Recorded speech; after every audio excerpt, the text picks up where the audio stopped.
In accordance with Rule 39 of the Council's Provisional Rules of Procedure, I invite Ms. Izumi Nakamitsu, High Representative for Disarmament Affairs, to participate in this meeting. It is so decided.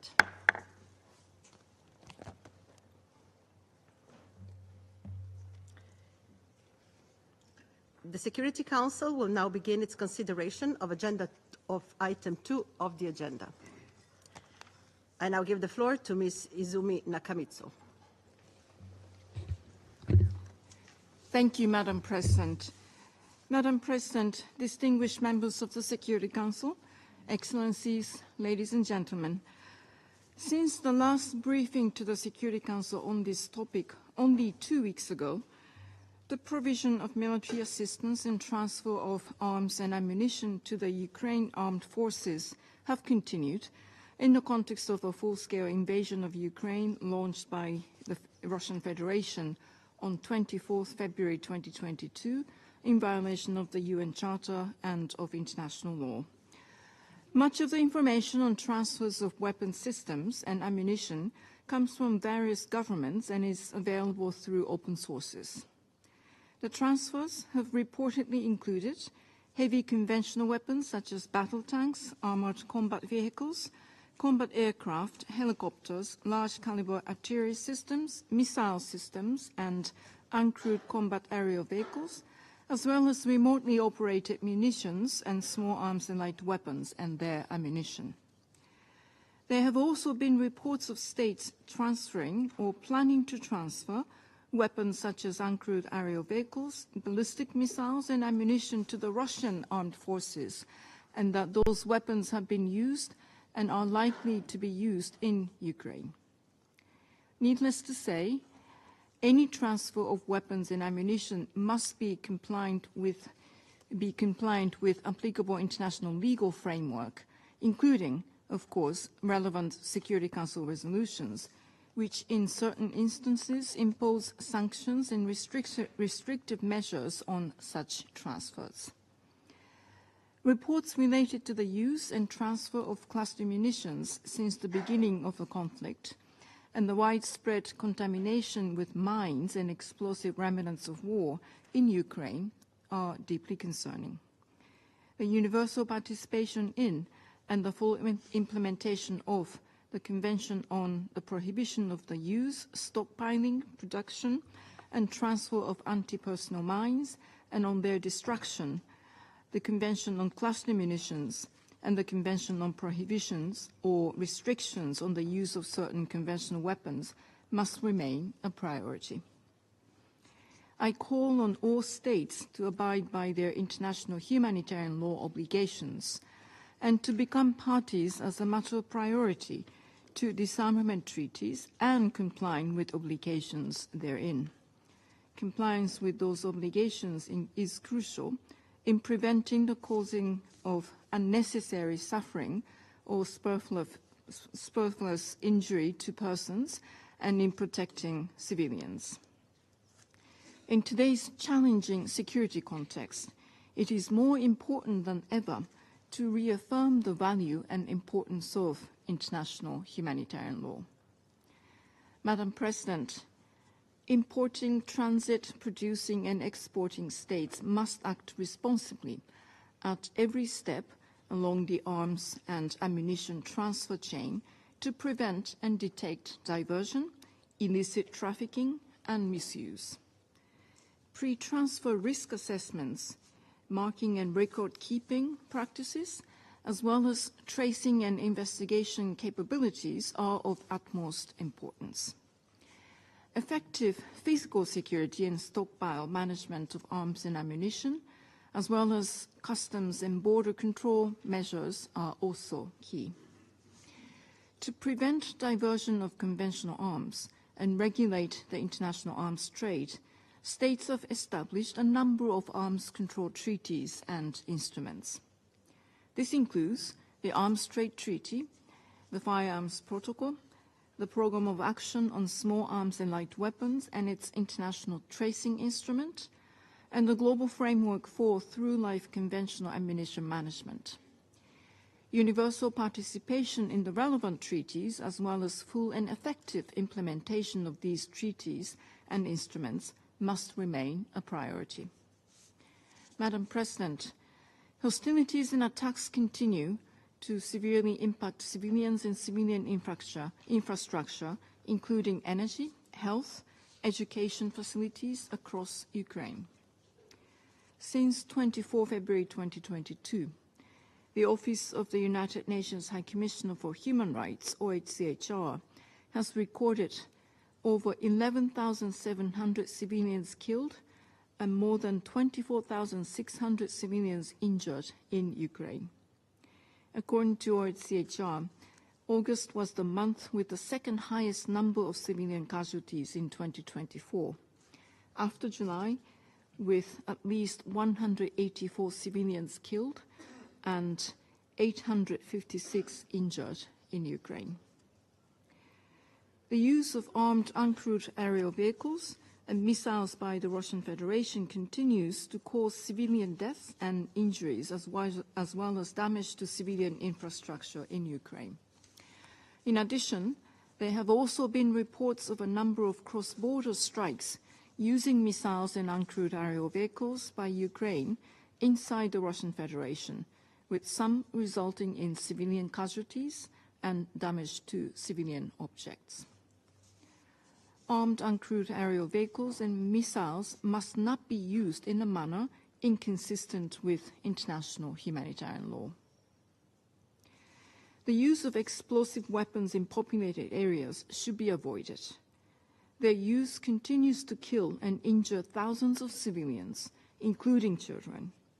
In addition, they expose civilian populations to severe and long-standing indirect harm, including from the disruption of essential services. The continued and intensified attacks affecting civilians and civilian infrastructure are deeply concerning. All parties to any armed conflict have an obligation under international humanitarian law to protect civilians. Civilians and combatants must be distinguished. Civilian objects and military objectives must be distinguished. Attacks must not be directed against civilians and civilian objects. Indiscriminate attacks are prohibited. Madam President, distinguished members of the Security Council, the United Nations will continue working towards a comprehensive, just and lasting peace in Ukraine in line with the principles of the Charter of the United Nations, international law, and relevant General Assembly resolutions. I hope that the 79th session of the United Nations General Assembly serves as a moment to mend eroded trust and contributes to find solutions to bridge the political divides and end the conflicts that are causing so much death and suffering. I thank you very much for your attention. I thank Ms. Nakamitsu for her briefing. I now give the floor to those council members who wish to make statements. I give the floor to the representative of the Russian Federation. Madam President,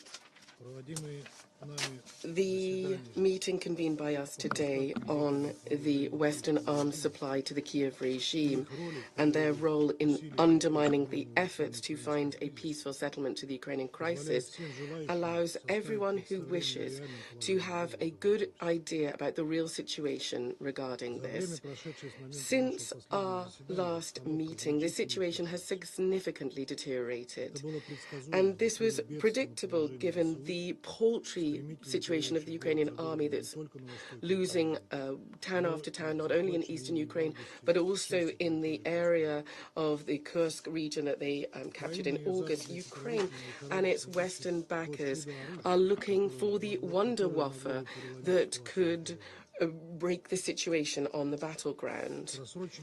The doomed Ukrainian chief wasn't helped by Leopards, Abrams, Bradley, nor long-range artillery, nor long-range HIMARS, ATAMS, stored shadows, etc., etc.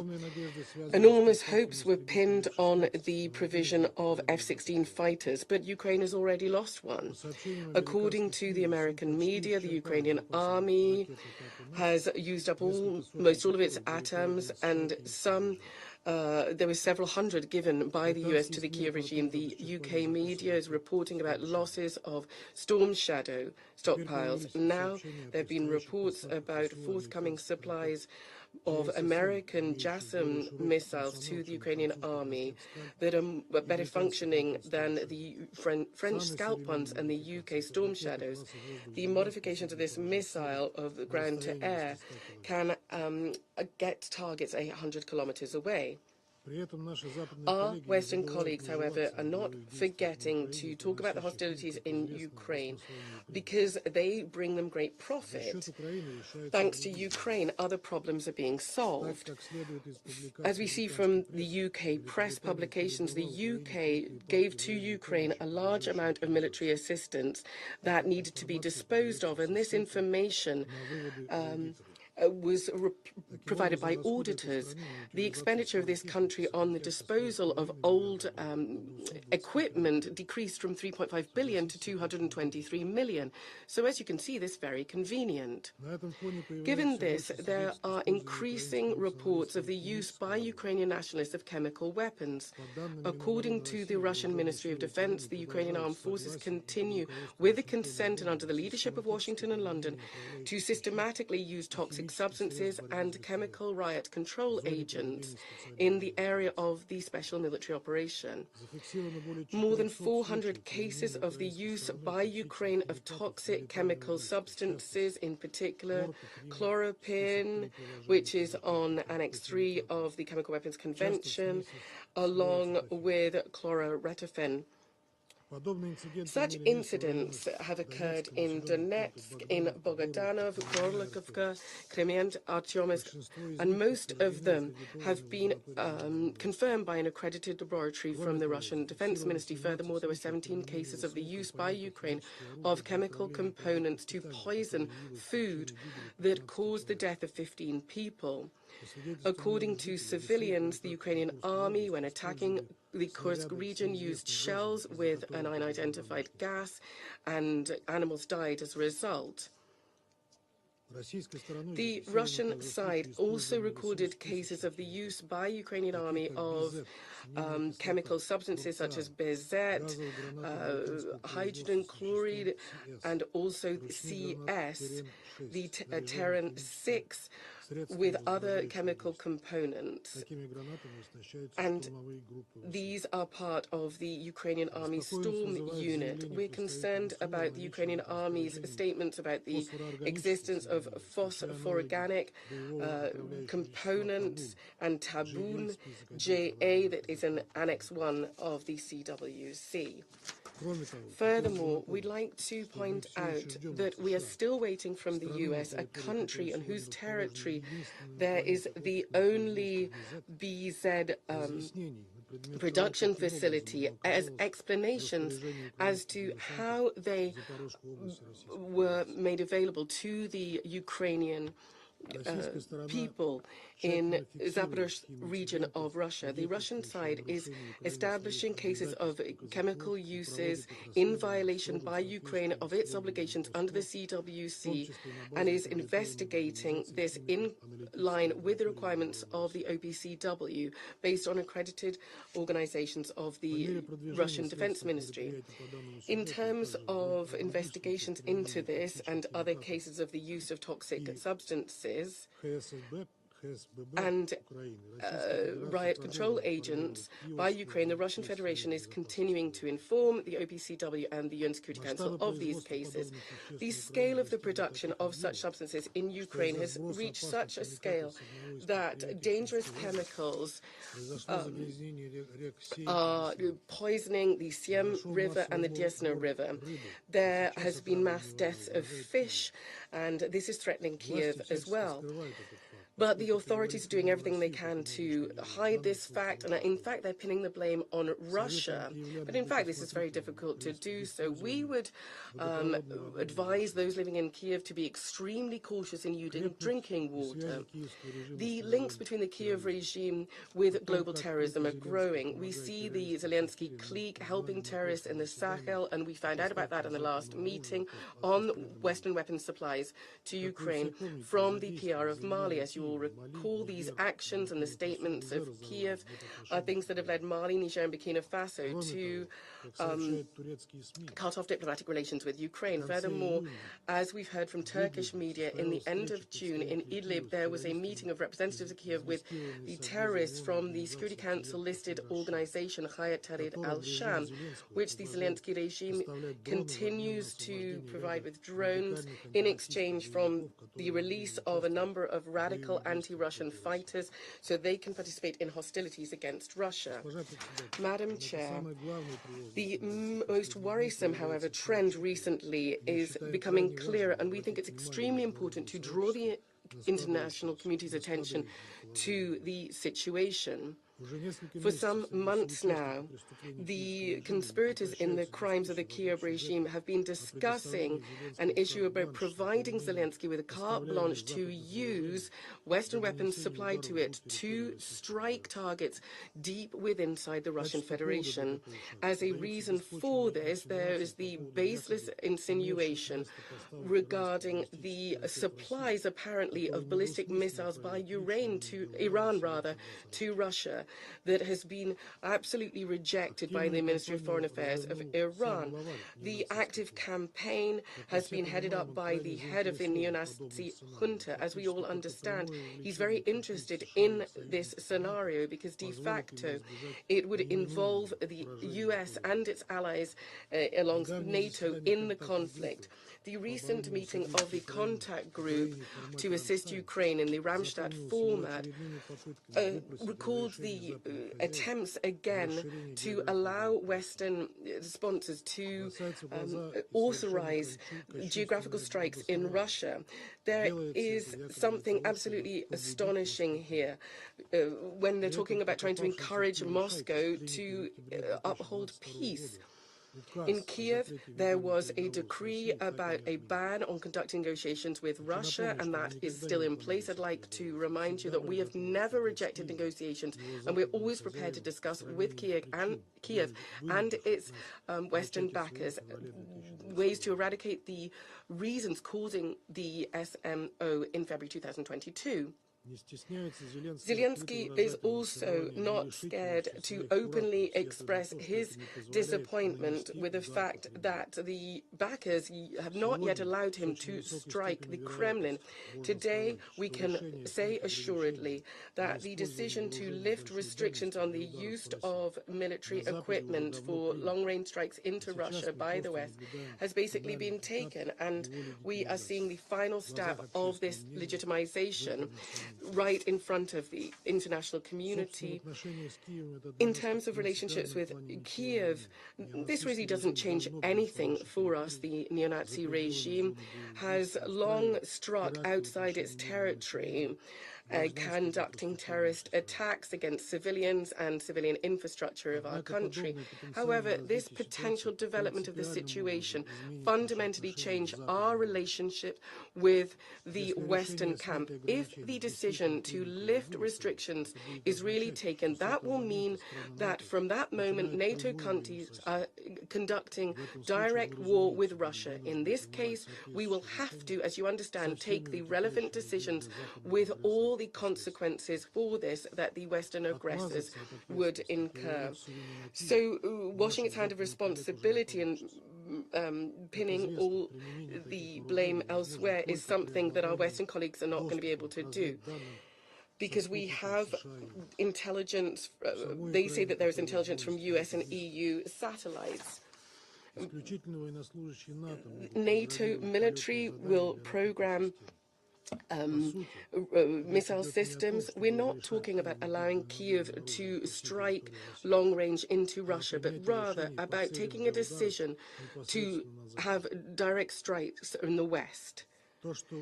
what the Ukrainian nationalists, whether they actually formally press the button, we're not talking about a game here.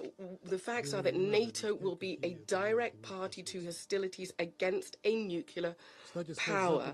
I think you shouldn't forget about this and think about the consequences. The Western strategy, as we see from the US Defense Ministry documents, say that the Pentagon recently asked for a modeling of the potential impact of a nuclear war in Eastern Europe. The US has, we can see quite clearly what these discussions are based on. Madam President, without the support of the West, Kyiv would never have decided to have this thoughtless invasion into the Kursk region. And we are actively pushing back Ukrainian units, so there have been a lot of losses. Many of the Ukrainian army units participating in this incursion into our country are using intelligence provided to Kyiv by Western countries and equipment provided by them and strike weapons that have been provided by the West. The Ukrainian army is failing in Donetsk, and so the Kyiv chief junta basically has caused a punitive campaign against against civilians in our country. There are ongoing strikes of villages and towns with the use of various different types of weapon, and this is being done deliberately, ignoring deliberately the norms of IHL and understanding that whatever he does, the West will never condemn him. We have numerous witness statements that within the villages controlled by the rebels, concentration camps have been set up. Civilians are forcibly pushed there, those people who've not had the opportunity to be evacuated. So in the Sujansk boarding school, Stella, there have been about 70 to 100 civilians who were subjected to moral attacks, and this is something that was reported on. These journalists not only illegally crossed the Russian Federation border, but they actually did this as part of the Ukrainian army units. So they are deliberately becoming part of the Ukrainian propaganda regime. In particular, we're talking about The Independent, the UK, and the Deutsche Welle from Germany, and TGI from Italy, and LT, Latin Times, Hot News, and 1+1 from Ukraine, and also American CNN. All of these, just trampling on their journalist ethics, have become co-conspirators with the warping of reality and are covering up information about the crimes committed against civilians by Ukrainian rebels. So it's quite easy to find on the internet real evidence that shows what the Ukrainian army is doing to civilians, marauding, plundering, looting. But of course, you're never going to see photos and videos of that on CNN or Fox News. The truth about what is happening will never be broadcast. Their main concern, that of Western politicians, is just to maintain the international community being concerned. Madam President, what is happening in Ukraine, the violations of civilians' rights and freedoms, does not need to be described. Western leaders are pretending not to notice this, but the Ukrainians and their publications are starting to call their country a concentration camp on behalf of Zelensky. This is something that means that Ukrainians can't even leave their own country, but sometimes they can't even leave their own homes because there would be violent mobilization, and so they would be thrown into a pointless and terrible meat grinder, all to serve the geopolitical interests of this horrific Ukrainian dictator. So what we are seeing is that Ukraine is becoming a testing ground, not just for military equipment, but also for political maneuvering. The collective West is testing the reaction of its societies to violations of very basic human rights that the West itself seeks to uphold and proclaim: a ban on elections, freedom of movement, freedom of speech, religion, the use of one's native language, and the incorporation of somebody else's culture.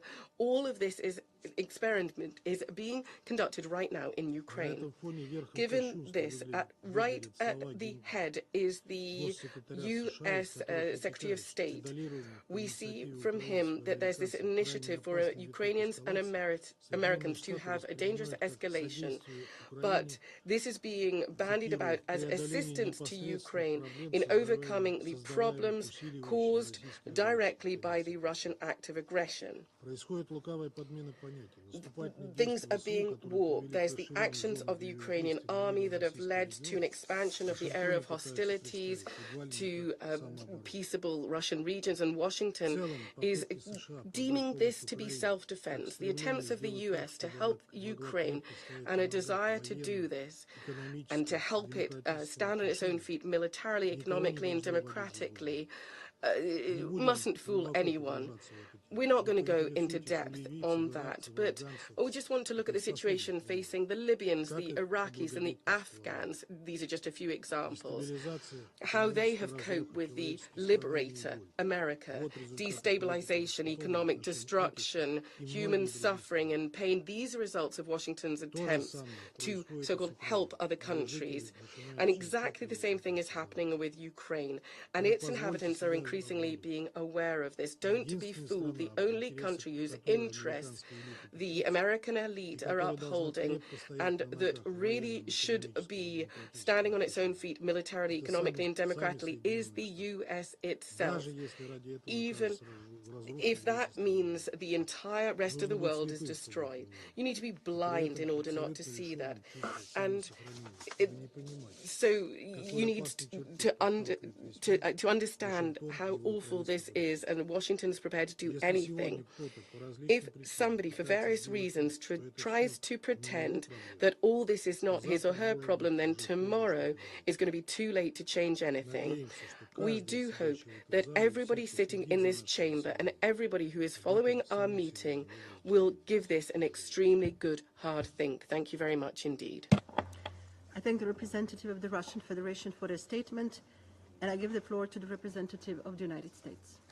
Thank you, Madam President, and thank you, High Representative Nakamitsu, for your briefing. Wow, that was quite a bit of propaganda and lies. It's quite amazing what we just heard. The United States welcomes the opportunity to address the seriousness of weapons transfers into the conflict in Ukraine, which Russia started. Transfers to the aggressor are enabling the largest invasion of Europe since World War II, prolonging the conflict, undermining the UN Charter, and endangering European security. Since the last briefing on this topic, we have new developments to share with the Council. In late 2023, Iran and Russia signed a contract for the supply of hundreds of missiles Russia needs to carry out its aggression in Ukraine. This past summer, Iranian personnel trained Russian military personnel on the use of Iran's Project 360 close-range ballistic missiles. This month, Russia received the first shipment of hundreds of these missiles from Iran. The missiles have a maximum range of 75 miles, and their deployment enables Russia to preserve its longer-range capabilities for use throughout Ukraine, deepening Russia's arsenal and giving Russia the ability to destroy more of Ukraine's infrastructure ahead of winter. Iran's transfer represents a dramatic escalation and a highly destabilizing development, one that is likely to increase the suffering of the Ukrainian people.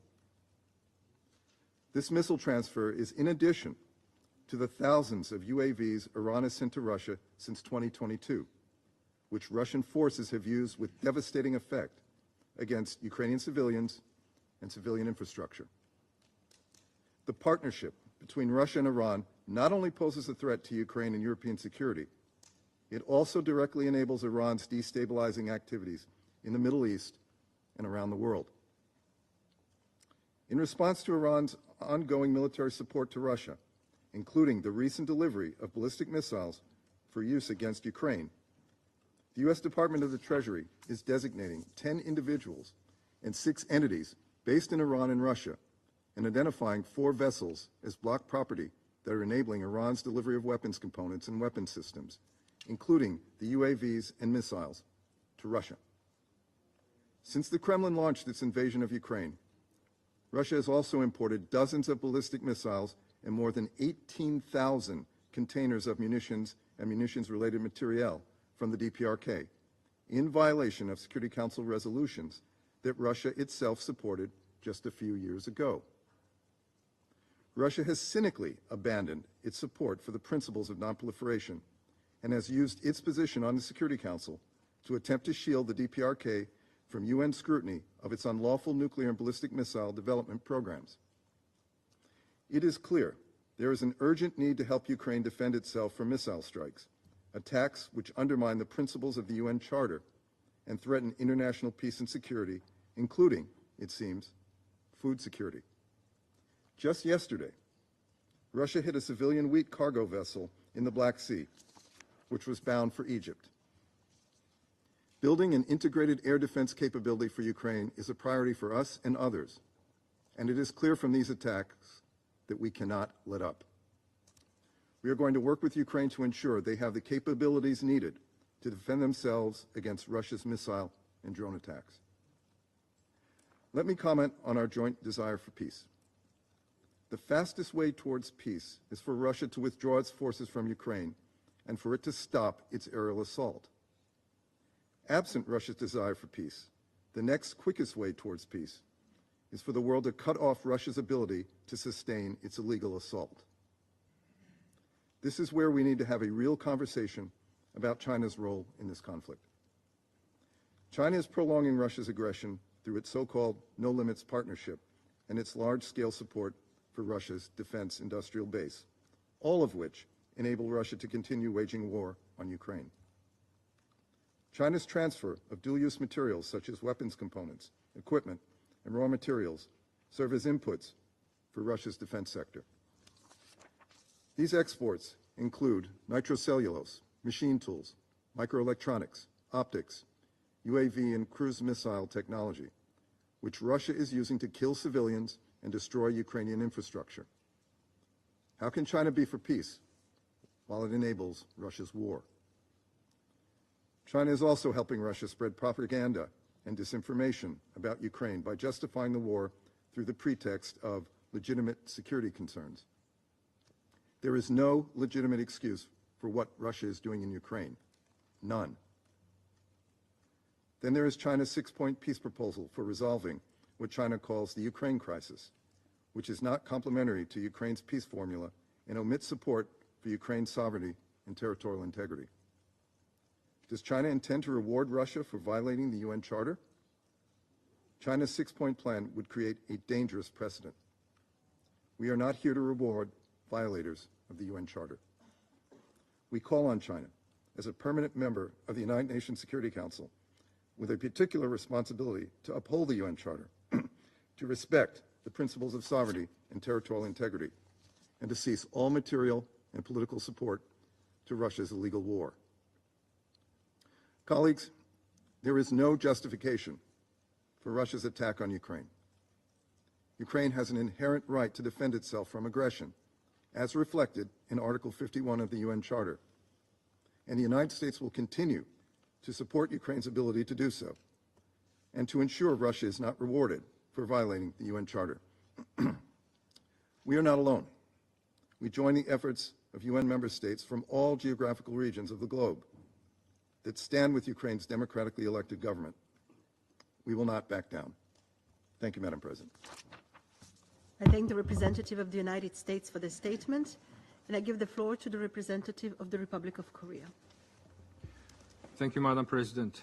I also extend my gratitude to High Representative Nakamitsu for the timely briefing. Since the outbreak of war in Ukraine, the Republic of Korea has been consistent in condemning Russia's illegal invasion of Ukraine. The reason was simple, because Russia's invasion was in violation of our guiding fundamental principles, among others, the principle of non-use of force, which have underpinned international peace and security and steered this organization over the last 7 decades. My country was not only one calling on Russia to change its course. Indeed, thus far, the UN General Assembly has adopted 6 resolutions condemning Russia's aggression, affirming the clear illegality of territory annexations, and calling for just and lasting peace in Ukraine, supported by an overwhelming majority of member states. All the while, this Council has been paralyzed on Ukraine situations. As we approach the high-level week of the 79th session of UNGA, we deplore that the repeated calls from the international community have not been heeded by Russia. Rather, we are witnessing a major escalation of the war and expansion of fronts over the past weeks. My delegation hopes this year's timely UNGA high-level gatherings can serve as an opportunity to revitalize our collective commitment to upholding our common values. In this regard, my delegation is appalled by yesterday's killing of 3 ICRC staff members who were planning to distribute humanitarian aid in eastern Ukraine as a result of Russian shelling. Humanitarian workers must be protected, and their activities should be ensured. We also reiterate our strong condemnations of Russia's continuous indiscriminate attacks against the civilians and civilian objects, particularly the destruction of energy infrastructure. Indiscriminate attacks against civilians are prohibited under international humanitarian law, yet Russia's ongoing use of DPRK weapons is causing significant damage to civilians and civilian infrastructures in Ukraine, and further compounds the cruelty of this invasion. In this connection, we are deeply concerned that Russia's use of North Korean ballistic missile is increasing in both frequency and intensity. A Ukraine Military Research Institute recently confirmed that debris from the missile used to attack Kiev in August were of North Korean origin. Particularly, the North Korean leader's recent vow to exponentially increase its nuclear arsenal, ignoring this Council's resolution, will surely depend upon outside support. As such, we urge Russia to immediately cease its military cooperation with DPRK, which violates multiple Security Council resolutions. And we once again call on Russia to withdraw its troops from Ukraine. Then violation of the UN Charter will end, and so will prolong the suffering of innocent people in Ukraine as well. Madam President, it is our firm belief that any peace deal should be in accordance with UN Charter and international law to achieve just and lasting peace in Ukraine. As Russia began this war in violent violation of those very rules, it is obvious who holds the keys for connecting this situation.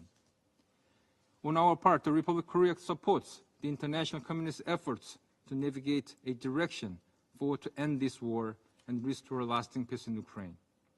We will also continue to stand with Ukrainians until they overcome the current hardship by providing vital assistance in the areas of security, humanitarian aid, and the reconstruction. I thank you. I thank the representative of the Republic of Korea for his statement, and I give the floor to the representative of Malta. Thank you, Madam President, and I too begin by thanking High Representative Nakamitsu for her briefing. It is deeply regrettable that the Russian Federation continues to try to justify its aggression and flagrant violations of international law and the principles of the UN Charter by calling for repeated meetings on the delivery of Western arms to Ukraine. The reality is completely different. The truth is that Ukraine is facing an existential challenge and has been fighting for its survival since February 2022. In recent weeks, we have seen the intensification of missile and drone attacks by the Russian Federation across Ukraine, including Kiev. The sobering briefings we have heard in this chamber confirm that the suffering and death toll in Ukraine continues to increase. Ukrainian civilians continue to suffer the brunt of this unjustified and unprovoked war. More than 10 million people had to flee their homes. Unrelenting attacks on Ukrainian civilian infrastructure, in particular on energy infrastructure, will have a direct impact on Ukraine's social and economic development and on preparation for the upcoming winter months. Meanwhile, the humanitarian situation continues to deteriorate. More than 14.6 million people require some form of humanitarian assistance. Access to aid remains difficult, while the working environment for humanitarian workers remains perilous. Also yesterday, 3 staff members of the ICRC were killed after shelling hit the site of a planned frontline aid distribution in the Donetsk region. We strongly condemn this blatant disregard for international humanitarian law. This Council must reiterate in no uncertain terms its call on the parties to uphold IHL and the principles of distinction and proportionality. Madam President, turning to the issue at hand, the transfer of arms, Malta is deeply concerned by the recent transfer of weapons from DPRK and Iran to Russia. A number of these transfers are in clear violation of Security Council resolutions and will further escalate the current situation. They also represent a direct threat to European security. To conclude, we cannot forget that Ukraine is not the aggressor. This must be at the forefront of our considerations. This war can end if Russia chooses to immediately and completely and unconditionally withdraw all its troops and military equipment from the entire territory of Ukraine within its internationally recognized borders. This is the only path towards a viable and sustainable peace. Until that day comes, it is completely unrealistic of us to expect Ukraine not to defend itself from this aggression and not to seek the assistance of its allies. It has every right to do so, as does every other member of the United Nations, in line with Article 51 of the UN Charter. I thank you. The representative of Malta for his statement, and I give the floor to the representative of Japan. Thank you, Madam President. And I also thank High Representative Ms. Nakamitsu for her comprehensive briefing. There is no change in our position that such Security Council meetings as this, routinely requested by Russia, are nothing but a waste of time and resources of both the UN and the international community. Russia seems to want to discuss solutions to the problem. However, there is only one problem that needs to be addressed immediately. That is Russia's violation of the UN Charter. Our stance is clearly articulated in the resolution adopted by an overwhelming majority of the General Assembly on March 2nd, 2022, which I quote: "The General Assembly deplores in the strongest terms the aggression by the Russian Federation against Ukraine in violation of Article 2, Paragraph 4 of the Charter, and demands that the Russian Federation immediately cease its use of force against Ukraine and refrain from any further unlawful threat or use of force against any member state." End quote. Russia has continuously ignored this resolution and violated numerous international laws to further its aggression. Russia has procured ballistic missiles from North Korea, which is a violation of the relevant Security Council resolutions which Russia itself voted in favor of, and also reportedly from Iran. It continues its attacks on Ukraine, causing immense civilian casualties and destroying civilian infrastructure. Russia is claiming that international support for Ukraine is a problem that needs to be solved. This is a clearly opposite argument, and it is entirely unacceptable. Today's meeting is yet another attempt by Russia to divert attention from what it is actually doing in Ukraine. Members of the Security Council and the broader UN membership should not allow themselves to be distracted by such tactics. They should also make themselves clear in stating that Russia is the one to be blamed before they talk about solution to this brutal war initiated by Russia. Moreover, all UN member states must refrain from supporting this aggression directly or indirectly. Madam President, we emphasize again that rewarding an aggressor by not making it pay the price cannot be a solution. Such an approach undermines the UN Charter and could potentially lead to future aggression. Our consistent stance that peace in Ukraine must be in accordance with the UN Charter is not mere rhetoric, but a firm determination to protect the very foundation of international order based on the rule of law. We reiterate our strong demand that Russia immediately and unconditionally withdraw from Ukraine and reaffirm our commitment to continue supporting Ukraine. I thank you. I thank the representative of Japan for the statement, and I give the floor to the representative of Algeria. شكرا السيد الرئيس. Thank you, Madam President. كما أشكر وكيلة الأمين I العام would like to thank the السيدة Under-Secretary إيزومي General, ناكاميتسو Ms. على Izumi إضافتها Nakamitsu, for الوافية. her comprehensive أود في briefing. البداية Allow me at the أن outset أعرب مجددا to once عن again قلق express الجزائر Algeria's deep تجاه concern تدخل regarding the الأسلحة flow والذخائر of في arms مناطق and النزاع ammunition بما فيها to النزاع conflict في zones, أوكرانيا. including the conflict in لقد Russia and لفتت Ukraine. الجزائر مرارا وتكرارا Time and again, الانتباه Algeria إلى أن has تدفق noted السلاح that والذخائر the في flow المناطق of التي arms and تشهد ammunition النزاعات to والحروب areas of لن conflict يؤدي and wars إلا إلى will تأجيج only الوضع fuel وتصعيد the fire التوترات. and escalate بالإضافة tensions. إلى تقويض It will وعرقلة كل impede المساعي الراضية every إلى effort إيجاد to حل find سلمي a peaceful للنزاعات. solution for conflicts. كما أن انتشار بعض الأسلحة The spread of some كالألغام arms, such as بمختلف mines بمختلف in أنواعها different types, لا يشكل ضررا is في not الأجل only القريب a short-term فحسب، threat, بل يظل خطرها قائما لعشرات السنين.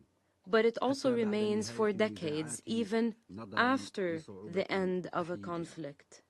وللأسف Unfortunately, كثيرة هي الحوادث there were التي many خلفت ضحايا incidents that مدنيين led to the death of نتيجة civilians انفجار هذه because of الأسلحة the explosion خلال of such النزاعات weapons وبعدها. during and after من جانب آخر conflicts.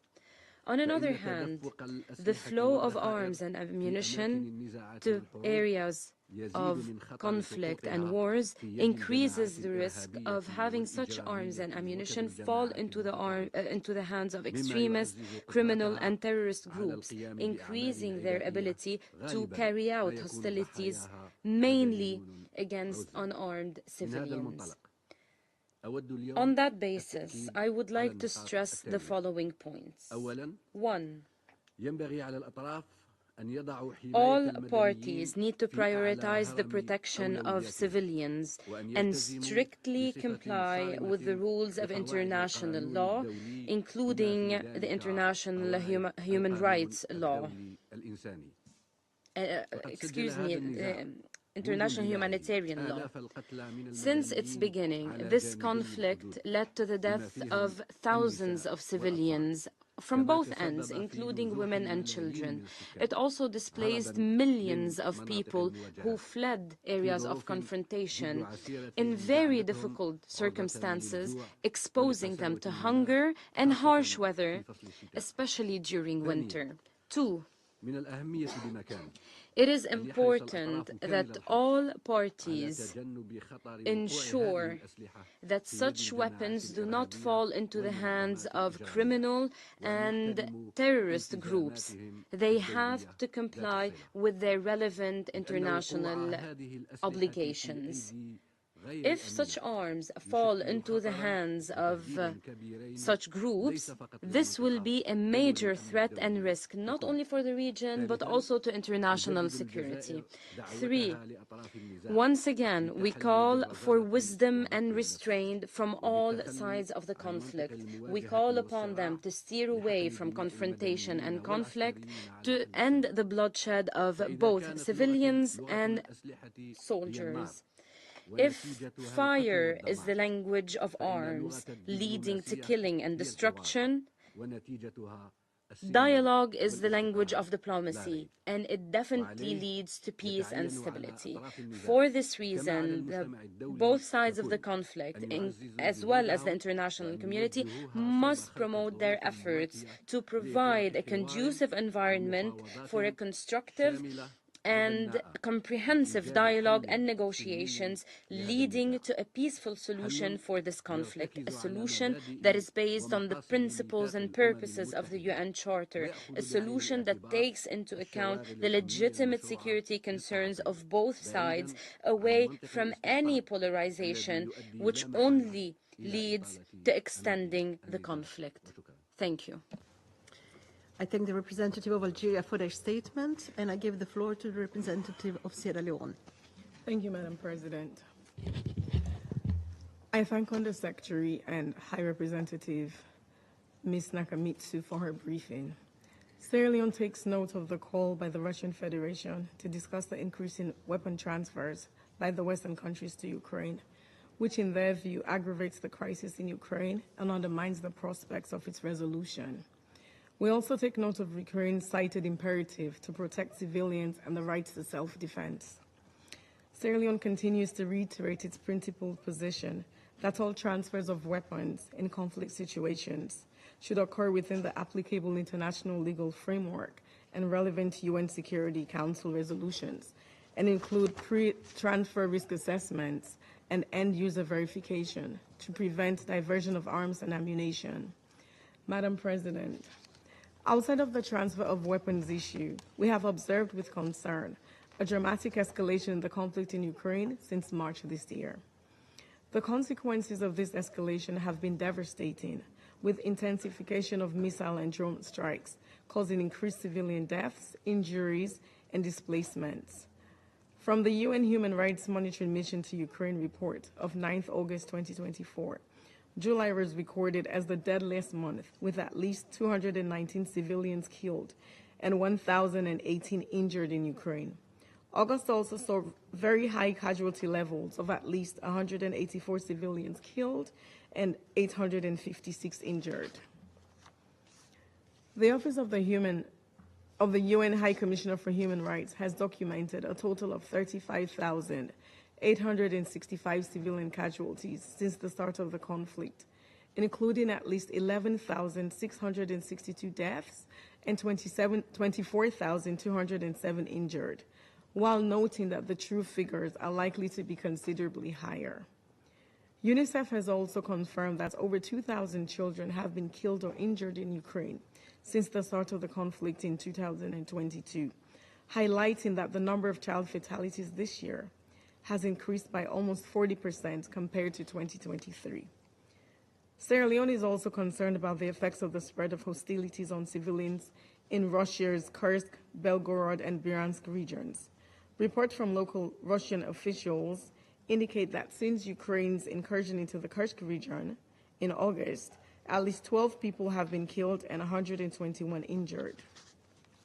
Additionally, over 130,000 people have reportedly been evacuated from the area. Further, on 10th September, Russian officials reported a large-scale Ukrainian drone attack on populated areas in Moscow, resulting in 1 death and damage to housing facilities. The attack resulted in the closure of 3 of Moscow's airports for several hours and diversion of almost 50 flights. Sierra Leone reiterates that attacks against civilians and civilian infrastructure are prohibited under international law. We call on all sides to ensure compliance with applicable international law, including international humanitarian law.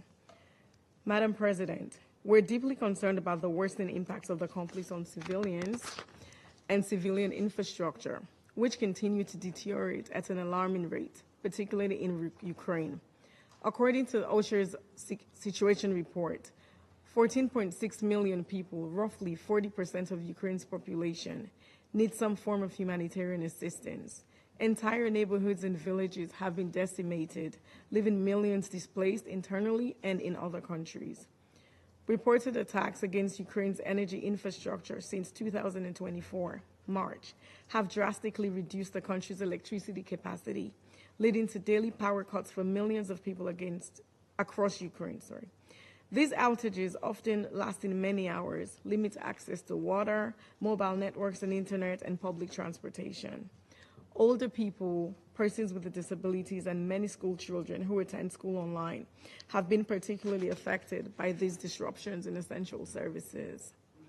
Sierra Leone is deeply concerned over this development as Ukraine approaches its third winter since the start of the conflict in February 2022.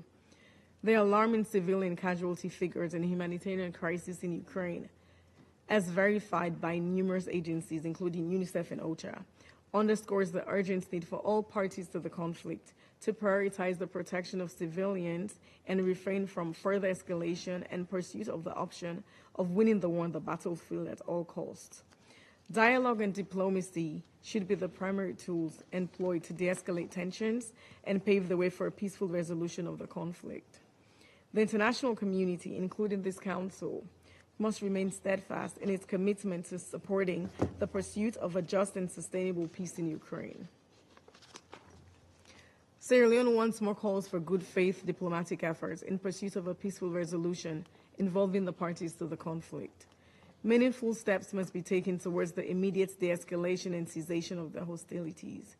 We urge parties to the conflict to engage constructively, including on their legitimate concerns, to find a political and diplomatic solution as envisaged in Article 33 of the UN Charter.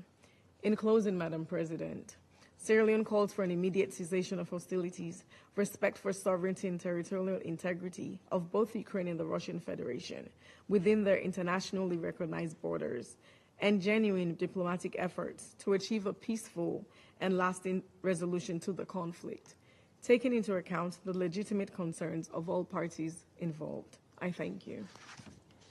I thank the representative of Sierra Leone for his statement, and I give the floor to the representative of France. Madame la Présidente. Madam President, I wish to thank Ms. Nakamitsu for her briefing. For the 19th time, Russia is convening this council to debate the role of Western arms supplies to Ukraine. Nobody will any longer be surprised to see Russia disguising reality, attempting to pass off a state under attack, Ukraine, and the countries that support it, as it seeks to exercise its right to self-defense, pass them off as those responsible for extending this war. No one will be taken in by this distortion of the facts. Russia alone decided to have this war by invading Ukraine. On the 16th of March 2022, the International Court of Justice ordered Russia to immediately suspend its military operations in Ukraine. On several occasions, the United Nations General Assembly, by a vast majority, has condemned this aggression. Let us recall that Russia can every day choose to halt this aggression without prejudice to its own security. If this war drags on and if its devastating human toll continues to increase, it will be because Russia is failing to heed these appeals. 2 days ago, it continued its campaign of mass strikes against Ukrainian energy infrastructure. In so doing, it sought to undermine the morale of the Ukrainian people. On the 26th and 27th of August, it staged one of the largest attacks since the beginning of the war. Because we're meeting here to discuss arms supplies, let us recall that Russia, in order to get hold of weaponry, does not hesitate to ride roughshod over the very foundations of the international non-proliferation regime, which is the guarantor of our collective security. Russia is acquiring weapons, ballistic missiles and munitions from North Korea in flagrant violations of resolutions adopted unanimously by the Security Council. Ballistic missiles produced in North Korea have consequently been used to strike Ukraine, as they were in Kharkiv last January, or yet again very recently in July and August in cases that have been documented. In exchange for that support, Russia is ratcheting up its military cooperation with North Korea that could allow Pyongyang to further develop its ballistic programs and its WMD programs with grave repercussions for regional and international stability. Russia had also chosen since the very beginning of the war to acquire armed drones from Iran in violation of Resolution 2231. Iran's military support for Russia's war of aggression has just stepped up further, escalated further, with Iran's export of ballistic missiles to Russia. France staunchly condemns these transfers. These stand as a direct threat to European security and will allow Russia to continue its campaign of destructive strikes in Ukraine as winter draws near. We call upon Iran to put an immediate end to these transfers. In line with the manifold warnings issued to the Iranian authorities, we are working with our partners to provide an unequivocal response to these weapons transfers. Namely, we're going to work to designate individuals and entities involved in Iran's ballistic missile programs and in the transfer to Russia of ballistic missiles and other weapons. France urges all states not to provide Russia with dual-use materials and components which would simply give fuel to its war machine. Madam President, France remains at Ukraine's side and will provide it with support for as long as it needs in all areas in order to allow it to defend its independence, sovereignty and territorial integrity. We will continue to seek a solution to this conflict which is in accordance with the fundamental principles of the Charter. That is the only basis possible for a just and lasting peace. I thank you. I thank the representative of France for the statement, and I give the floor to the representative of Ecuador. Gracias. Thank you, Madam President. I wish to thank Ms. Izumi Nakamitsu, High Representative for Disarmament Affairs, for her briefing.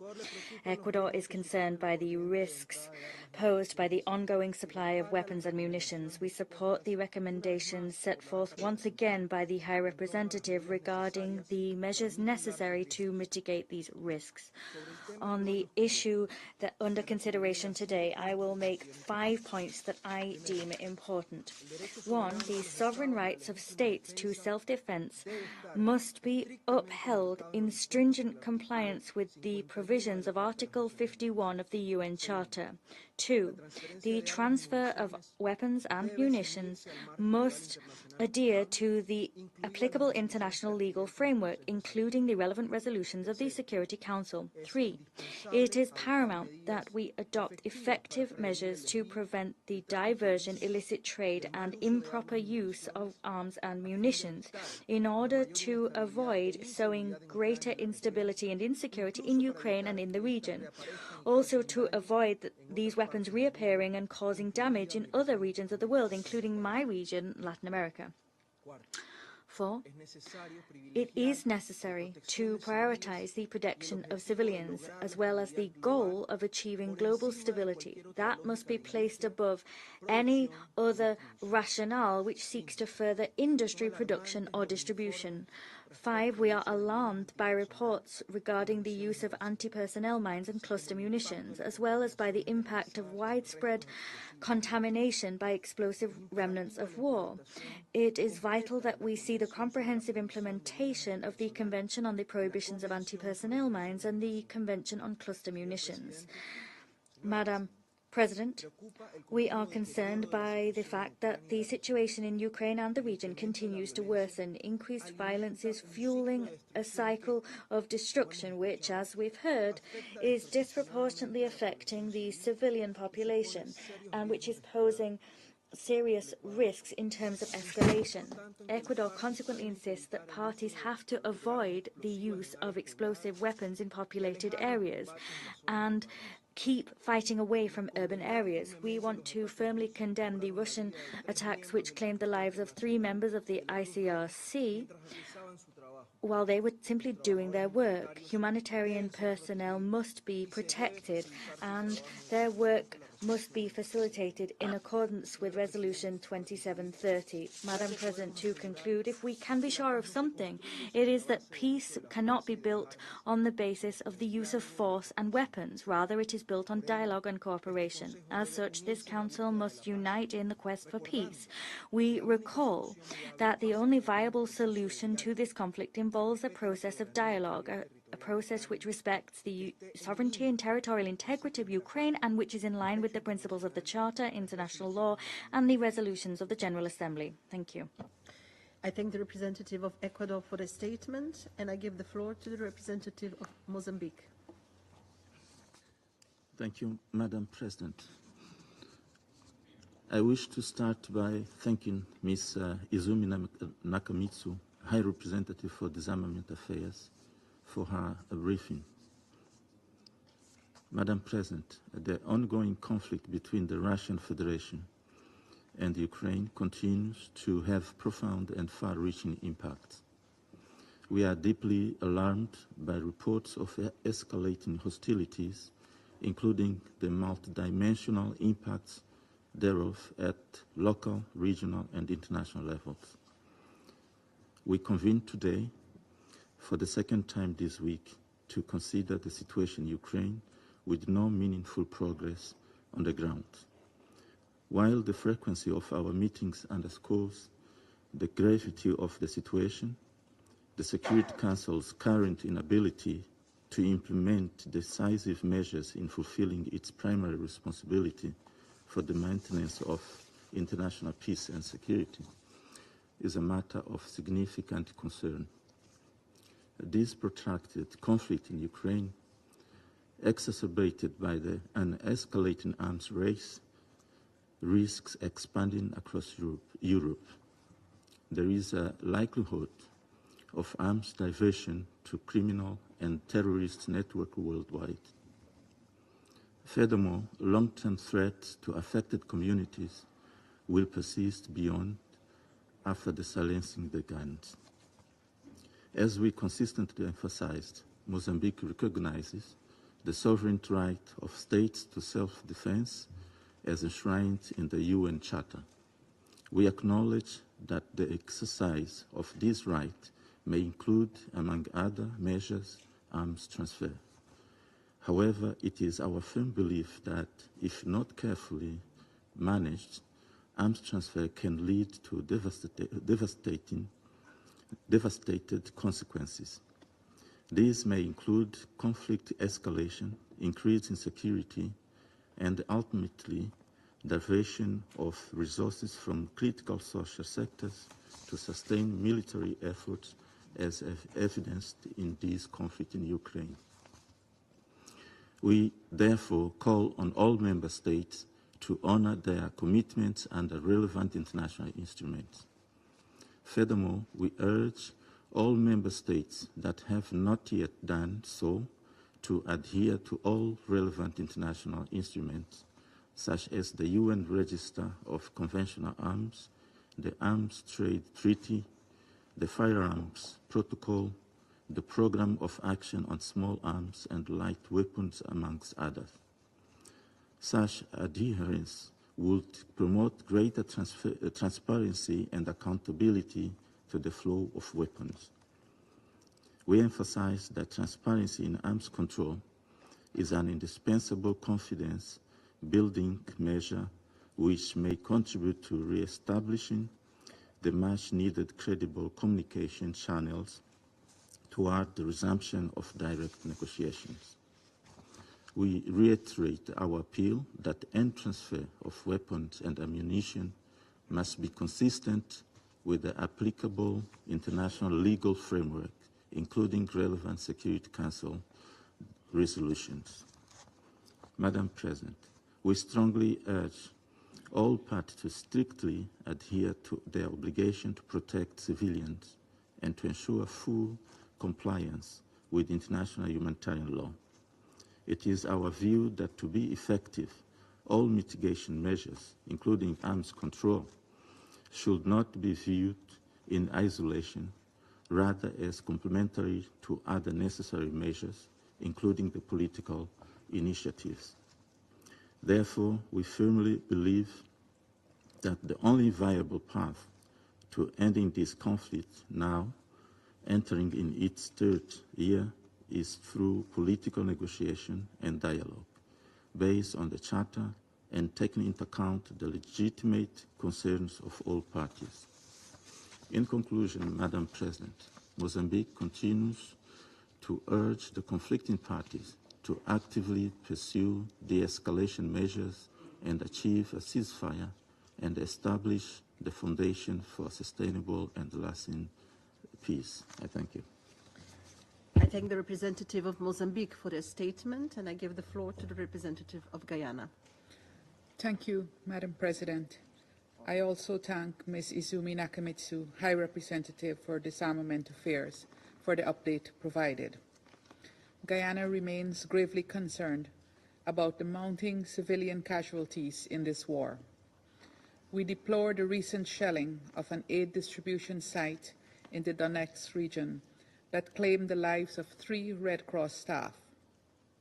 We demand that the parties to the conflict uphold their obligations under international humanitarian law, including by taking constant care to spare civilians, humanitarian workers, and civilian objects from harm, and grant safe and unhindered access to humanitarian assistance for all in need. We were deeply distressed to learn yesterday of the missile strike against a ship carrying over 26,000 tons of grain in the Black Sea, and continue to stress the need for a peaceful end to this conflict.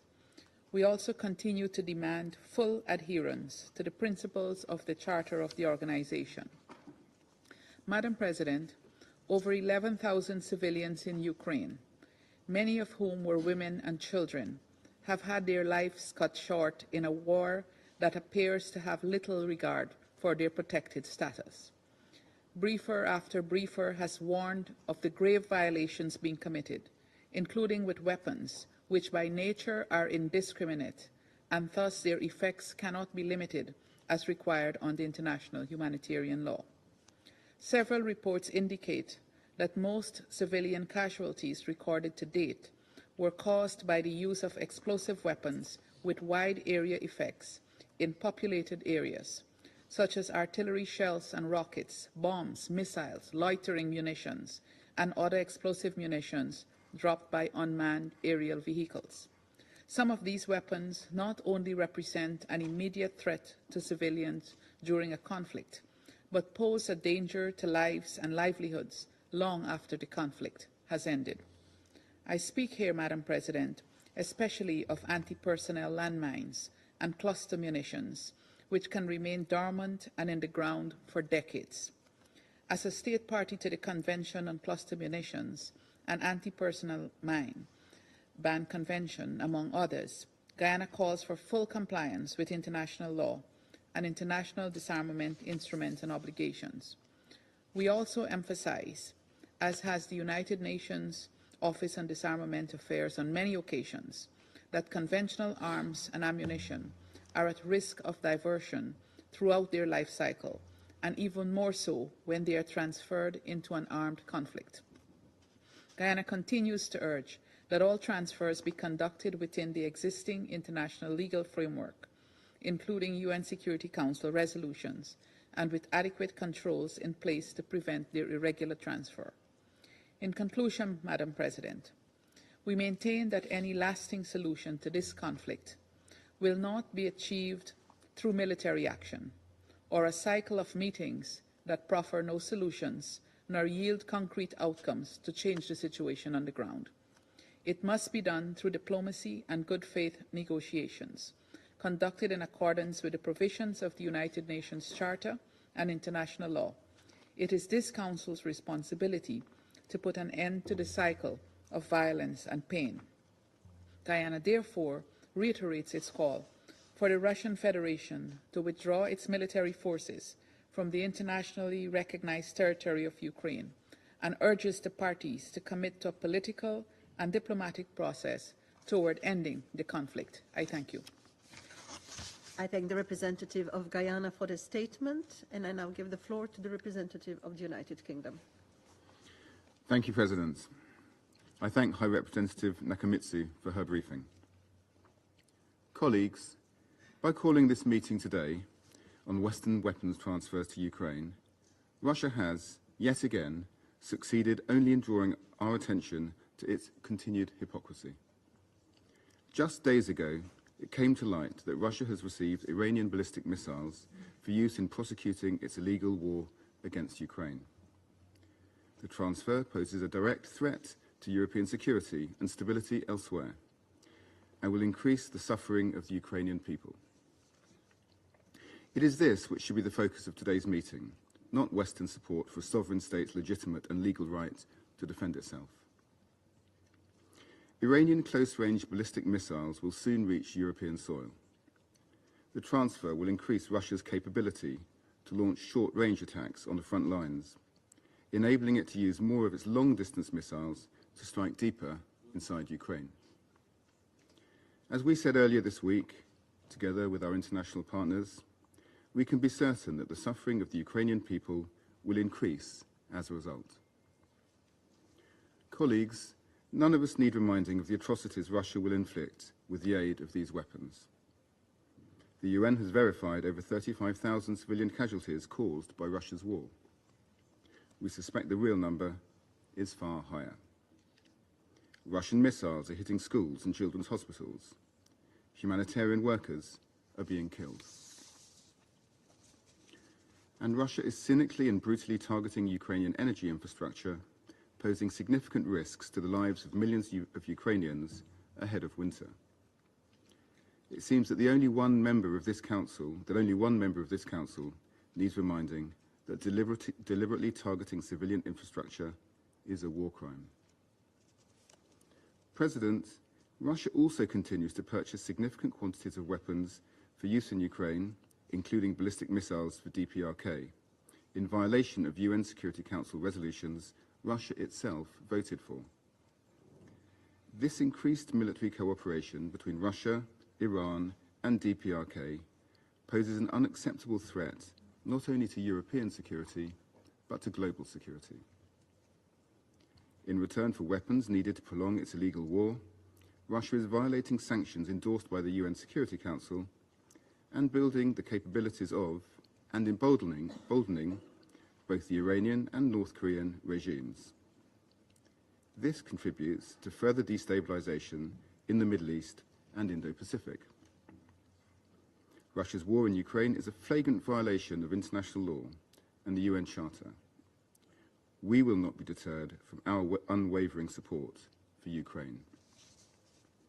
We remain committed to providing the political and military support Ukraine requires to defend itself, in line with its Article 51 right, against Russia's unjustified and unprovoked invasion, and to secure a just and lasting peace in line with the UN Charter.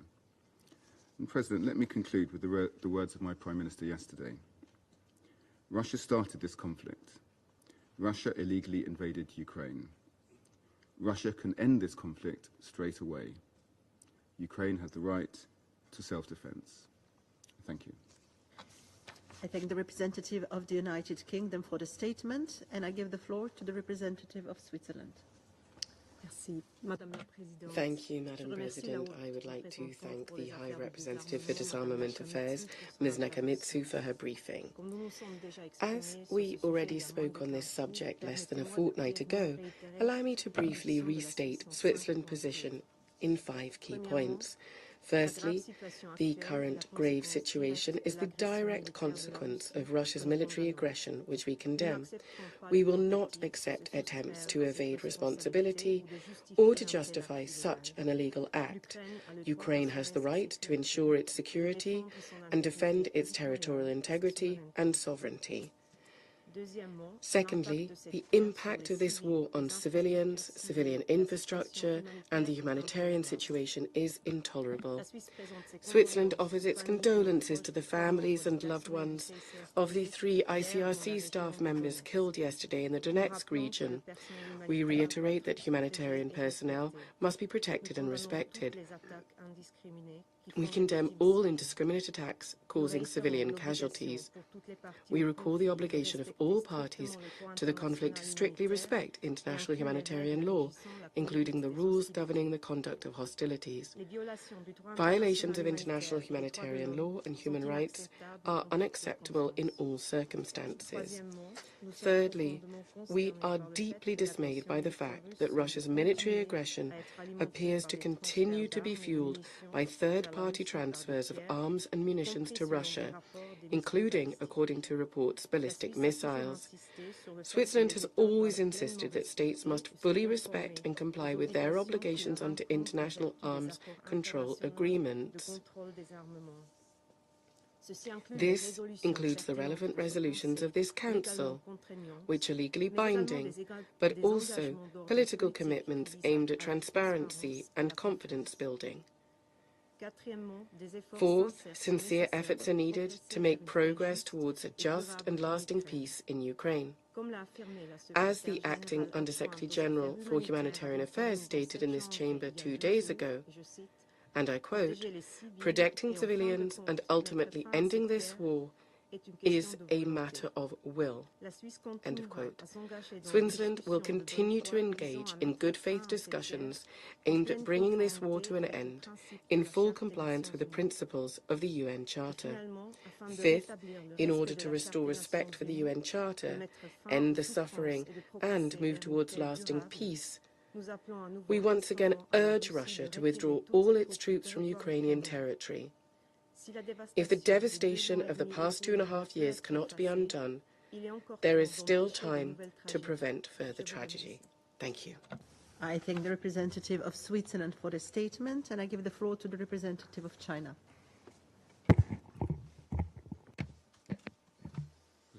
President, I thank High Representative Izumi Nakamitsu for her briefing.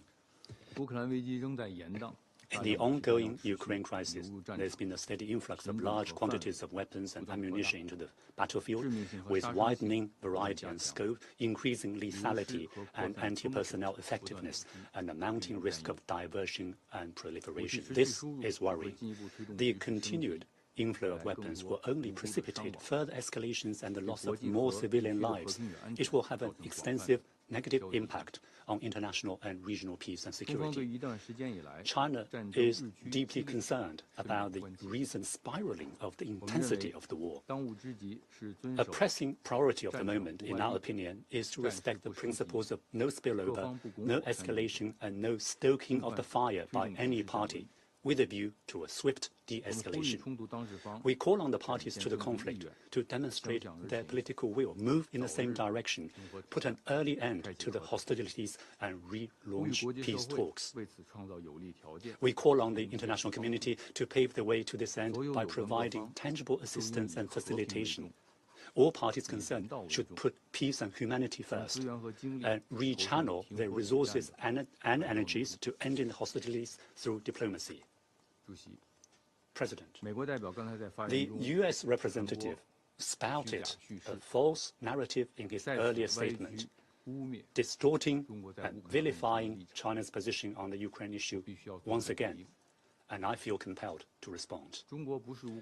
China did not create the Ukraine crisis, much less are we a party to the conflict. China has not supplied weapons to either party, and we have consistent and rigorous controls over dual-use items. We maintain normal trade and economic cooperation with all countries around the world, including Russia and Ukraine.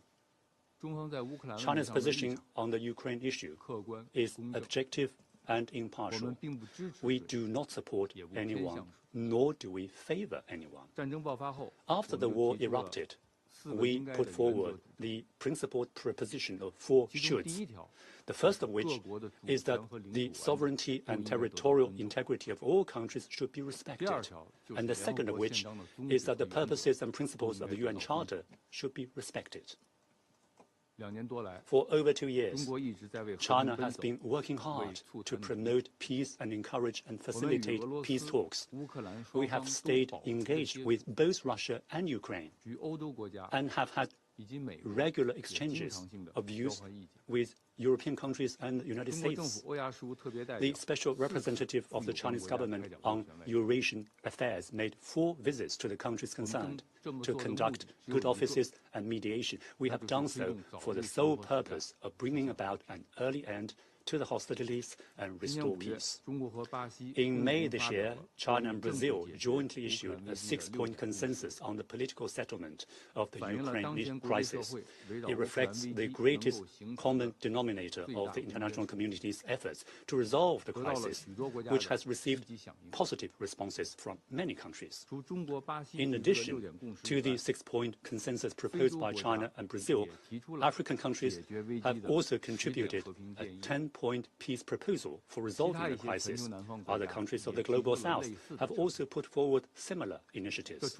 This fully demonstrates that diplomatic negotiations and a political settlement meet the common expectations of the majority of countries and represent the will of the international community. We hope that the United States will not continue to turn a deaf ear to these calls for peace, that it ceases and desists from discrediting and obstructing the diplomatic efforts of China and other countries concerned, undermining international solidarity, creating division and antagonism, and provoking camp-based confrontation, and that it will truly play a constructive role in bringing an early end to the war and achieving peace. Thank you, President. I thank the representative of China for the statement. I shall now make a statement in my capacity as the representative of Slovenia. I wish to thank USG Nakamitsu for her briefing. I would like to make a couple of points on behalf of my delegation. Firstly, Slovenia is greatly concerned with the degree to which this war has escalated. It has now been fought on multiple fronts, and reports of violations of neighboring countries' airspaces are becoming commonplace. It is clear at the same time that with higher volumes and with more advanced weaponry being delivered to the battlefield, the potential for destruction is steadily increasing, and with it, the extent to which reconstruction efforts will be needed. Slovenia stands ready to take part in the efforts to remedy the destruction of the past years and make sure that the full recovery is underway. Let me be clear, however. Every country has the right to defend itself in line with Article 51 of the UN Charter and procure the necessary means to do so. We will not accept victim blaming. You cannot attack a country, occupy parts of its territory, and intimidate its whole population with daily swarms of drones and ballistic missiles, and then say that their suffering is completely of their own doing because they dare to resist. Secondly, discussions like this have the potential to misrepresent the situation on the ground. While we are discussing weapons transfer to Ukraine, Russia is waging a war of aggression. Just yesterday, this war hit another low point, with ICRC's vehicle were subject to a Russian attack, killing and wounding multiple ICRC staff members. We are approaching the discussions on weapons transfer from the wrong end. While transfers to Ukraine are in line with the international legal framework, various reports are suggesting that Russia is replenishing its arsenal by importing missiles and artillery shells from the PRK. This is a clear violation of multiple Security Council resolutions and presents an obvious proliferation risk. In addition to this, Slovenia is deeply concerned with the recently emerged evidence of ballistic missiles transferred from Iran to Russia for use in the war on Ukraine. Such conduct would represent a serious development and an unacceptable act of material support to the ongoing aggression. In conclusion, while all transfers have the potential to intensify the fighting, there is a clear distinction between military aid that supports self-defense and weapons transfer that sustain aggression. With this in mind, my country clearly made its choice and will continue to deliver aid to Ukraine in line with international law. I resume my function as the President of the Council. There are no more names inscribed on the list of speakers. The meeting is adjourned.